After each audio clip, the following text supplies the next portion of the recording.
Boa tarde. Hoje irei apresentar um pouco sobre a obra A Vida de Galileu, mas mais baseado na vida do autor.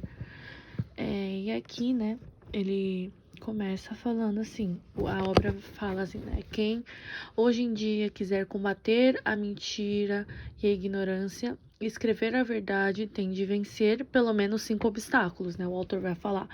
Tem de ter coragem de escrever a verdade, muito embora por toda parte ela seja encoberta. Tem de ter a arte de tornar manejável, com uma outra arma. Tem de ter capacidade para ajuizar, para selecionar aquele em cujas mãos ela será eficaz.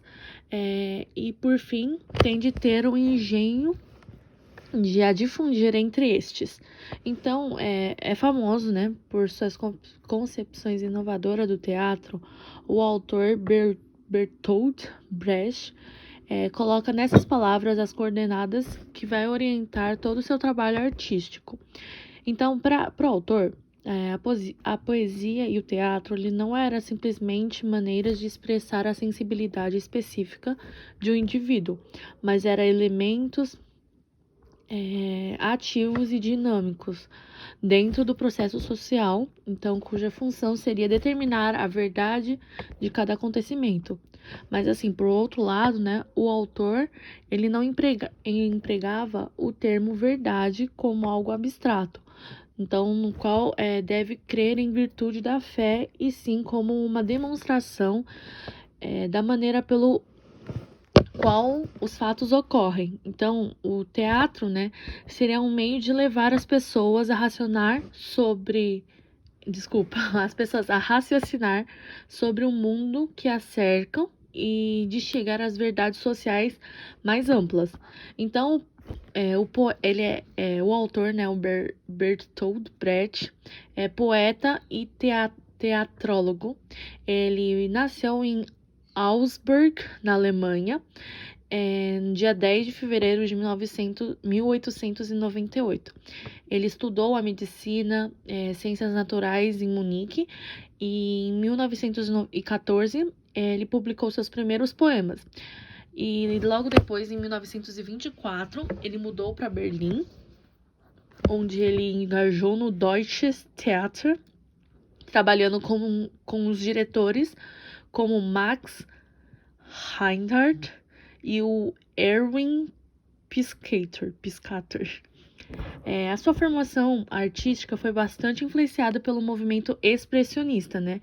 Que ele, entretanto, captou de forma especialmente crítica. Essa crítica vinculava-se às suas concepções políticas que viam no expressionismo uma forma de alienação. Assim, na verdade, os expressionistas ligavam-se a um momento histórico bastante complexo vivido pela Alemanha. Então, com a reconstrução do país após a Primeira Guerra Mundial, as mais diversas forças sociais permeavam as várias camadas da população alemã, então provocando diferenças de concepções de vida, expectativas contraditórias quanto ao futuro. Então, vivendo num constante clima de caos políticos, e muitos voltavam-se para experiências russas. Então, assim, no início. Que buscavam edificar uma nova ordem social, né? E na obra A Vida de Galileu foi originalmente escrita durante o exílio do autor na Dinamarca. Então, sua versão mais conhecida, que é a terceira, foi feita em 1955, foi responsável pelas formas definitivas da peça.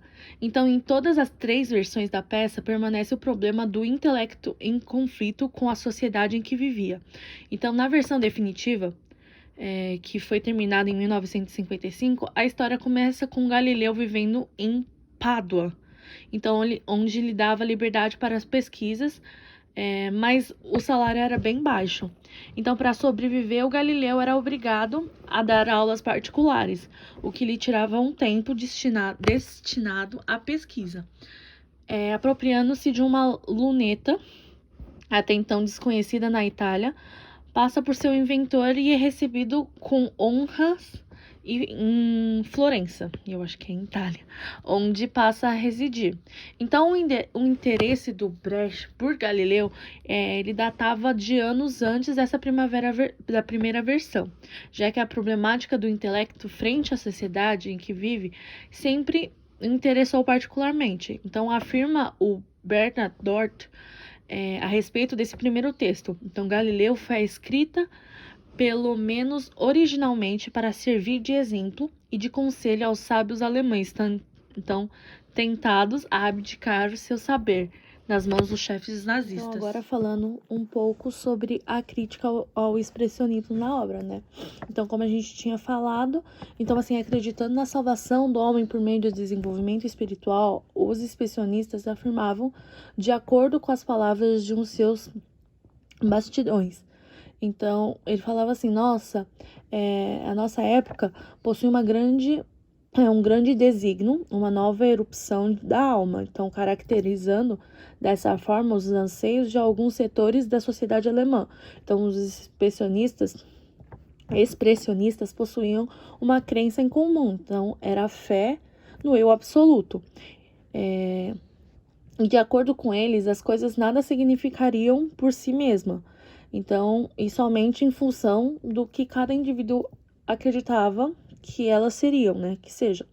Então, segundo o crítico Anatole Roosevelt, que vai citar no artigo escolhido, o autor ele vai exprimir suas visões profundas, propondo-as como um mundo. Então, este é a plena expressão de uma consciência que manipulava livremente os elementos da realidade. Então, geralmente, deformados segundo as necessidades expressivas de alma que se manifesta. E a ideia profunda plasma sua própria realidade.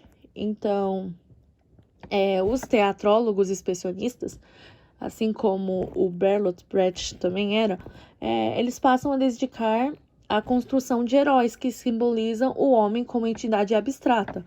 Então, em sua história, o herói é encarregado de mostrar tanto os sinais do apocalipse como a esperança de depositar no futuro utópico. Então, essa tendência ela tornou-se nítida quando o teatro expressionista passou a colocar personagens cada vez menos individualizados em cena. Então, e na mídia, que representava as ideias abstratas, o herói expressionista terminou por viver no palco uma derrota temporal e uma vitória espiritual, antes uma sociedade imutável.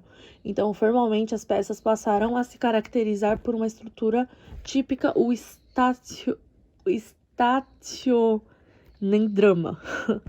E o Brecht, o autor, né, Brecht, que via, né, a história da humanidade como um processo dialético de transformação baseado nas forças econômicas, ele não aceitava as perspectivas abstratas de apresentação da realidade humana. Então, ele viu o expressionismo através de um filtro crítico já visível em suas obras Juventude.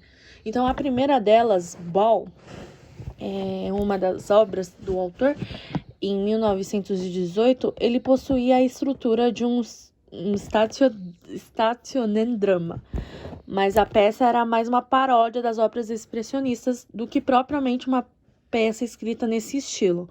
Então, assim, enquanto as personagens expressionistas buscavam a contínua exaltação do espírito, essa obra, Ball, ele se resolve na matéria como um deleitoso horror. E apesar de todo esse trabalho de reflexão sobre o teatro, né, principalmente de suas rejeições ao ilusionismo, o autor ainda vai criar duas obras com bastante força de expressão, mas que, como ele mesmo reconhece, lançam de mãos de alguns artifícios de teatro ilusionista. Então, as duas obras que seriam Esplendor de Miséria, do Terceiro Reich, e Os Fuzis de Senhora Carrar. E sobre a Guerra Civil na Espanha, né? Então, ambas são peças de circunstâncias destinadas à propaganda imediata, embora posteriormente tenha conseguido transcender esse objetivo para se tornarem obras importantes da dramaturgia contemporânea. Mas é com a primeira versão da vida de Galileu, né? A gente tinha citado anteriormente que são 3 versões, que o autor ele vai encontrar definitivamente o caminho do teatro dialético e não ilusionista. Então é considerado por muitos críticos o melhor texto da obra do autor, né? A Vida de Galileu. Ele foi originalmente escrita durante o exílio do autor na Dinamarca, como já citado anteriormente. E o Galileu ele foi escrita, pelo menos né, originalmente, para servir de exemplo e de conselhos aos sábios alemães tentando abdicar do saber nas mãos dos chefes nazistas. E ao escolher um personagem histórico para o herói da vida de Galileu, o autor ele procurava a explicação da atualidade buscando raízes no passado.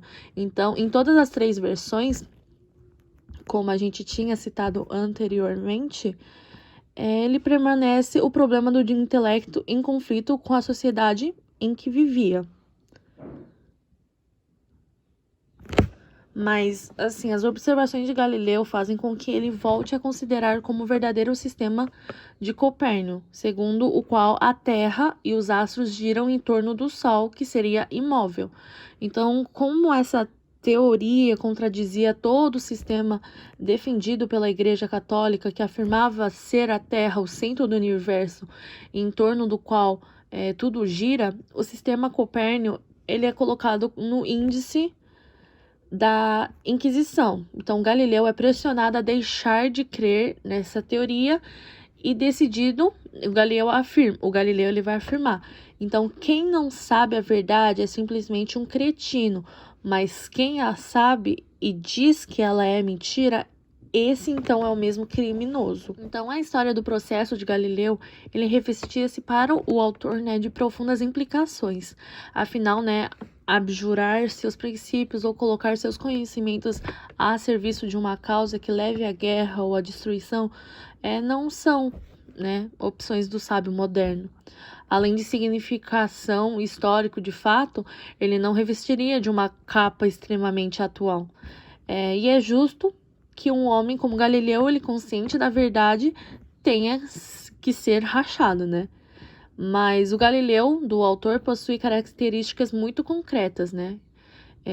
Gosta de comer bem, de ter dinheiro e teme da dor. Então, ao ver os instrumentos de tortura, quando ele foi colocado para a Inquisição, o personagem surge tão completo e tão integrado em sua própria história que o espectador é solicitado a compreender e julgar o Galileu segundo os critérios fornecidos pelo mundo em que este viveu, né?